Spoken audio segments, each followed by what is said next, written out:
bored. And when I get bored, I get lazy, and when I get lazy, that's when accidents happen. If we get too far, I have a question, and this is not a trick question, so please answer honestly. What we're going to see will be 8 colleges. Does everyone on board know exactly what a college at Cambridge University actually is and what they do? Okay? I know we're going through Queen's College at the moment. I promise I'll tell you about all of this stuff on the way back. Something called the printing press, right? Yeah, they knew in the front. I like punting with other people, very good. This is also a college? Sure, exactly, yeah. Well, the printed book, so basically 231 years older than the invention of the printed book. That is about, that's not where the laboratories are, the practicals. None of those are inside your college. All of those are inside the departments. We won't see any lecture theatres on the river, we won't see any laboratories, none of that is on the water. My right hand side. He stayed here for 6 months and then he left. He came back in 1928. He was at Cambridge University. That's why he liked Cambridge. He came here because he was looking at the same trees and the same clouds that they looked at when they wrote there, anywhere else to put it. But the funny thing about that is the poem is all about leaving Cambridge quietly. So she thinks it's nice. So yeah, we put the stone up there so we didn't offend anyone in Beijing. It's very important. Yeah, very important. There's 614 Daguin inside that library. The largest collection outside of China. These are the Chinese oracle bones. So they were written on bones. Tortoiseshell usually, the underside of a tortoiseshell. And the Sheng dynasty would write questions on the bones and then hold the bones over fire. And the fire cracks the bones. And where the cracks appear, the family would interpret those as messages about the future. So it's a way of fortune telling, basically. The bones are more than 3,000 years old. I'm an anthropologist, so I get geeky about that kind of stuff.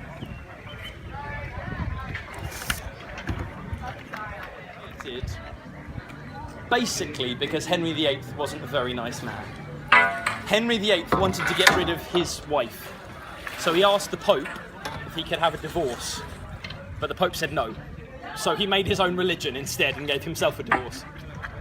He was going to shut down Cambridge University because the Church of England obviously was a separate entity to the Catholic Church, and the Catholic Church was very important in Cambridge. I said the monks were the ones who were doing the teaching. He was going to shut down the university, but scholars at Cambridge wrote to his wife, his new wife. His name was Catherine. Yeah, he put it right next door to Trinity Hall and called it Trinity College. So there's no subtlety involved there. He's basically trying to make where Isaac Newton lived. Newton lived here, yeah, he lived here for 20 years. Actually, do you know, there are 3 physicists which are usually regarded as the most important physicists of all time. One of them is Albert Einstein, one of them was Isaac Newton, and the third one is less known than the other 2. His name was James Clerk Maxwell. He also, normally I wouldn't mention this, but we don't have any children on board. When he died, he was still a virgin. Isaac Newton never had sex in his entire life. We know this because he wrote a lot about the virtues of celibacy. Let's be honest, my friends, if you've lived to the age of 84, as Isaac Newton did, and you've never been with a woman, you've had a lot of time for writing. So yeah, a lot. So he wrote copious amounts about celibacy. He wrote that while he was here at Cambridge University.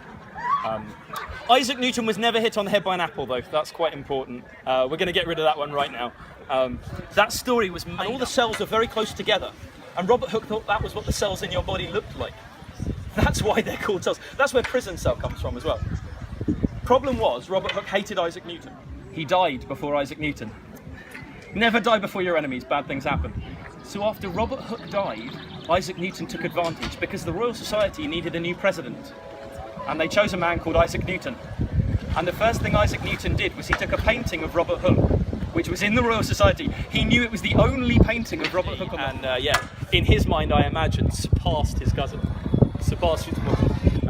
Yeah, you can check that. If you're curious, you can Google it. It's one big family. Their family has a lot of important jobs. I take a lot of people from China who have no idea that the 2 men are related. He actually used to call him uncle. He'd refer to him as, we're not very good at naming stuff, I told you. And as we come past the new court, if you look over to my left, if you look on the back of this Bills of London, described those red jackets as being blazing red. Has anyone ever heard of an item of clothing called a blazer? That's where blazers come from. If you've ever worn a blazer, you know, a jacket that goes over your shirt, yeah. That's where they were born. Cambridge isn't a very fashionable place, but even a broken clock is right twice a day. Yeah, well, the thing was, I said girls weren't allowed to study at Cambridge for a long time. The female students weren't admitted until 1862. But even after they were, not all of the male colleges wanted female students. They weren't sure if this whole educating women thing was really going to catch on. So they took the softly approach to it. And Magdalen College didn't let girls in until 28 years ago. 1988. And on the first day of married term to each other. That's how that works. No, that's how it's supposed to be. You're supposed to go under with your true love, and then you're going to get married. So. You might get married, you never know.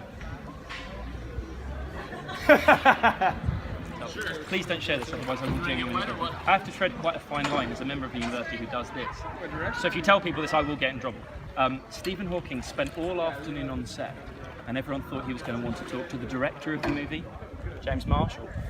The actor who was playing his character, Eddie Redmayne, didn't care about them. It's not a very good name because it's not a very new bridge.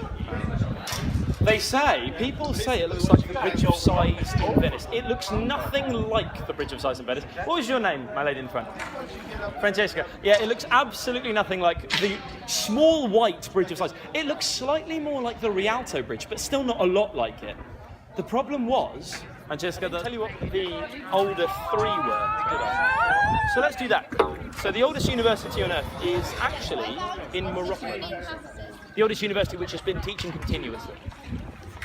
It's in the city of Fez, and it's called the University of Kerouan, and it was created by a woman in 859. It's a Muslim university. It was for teaching divinity. It's an amazing place. I was there last year.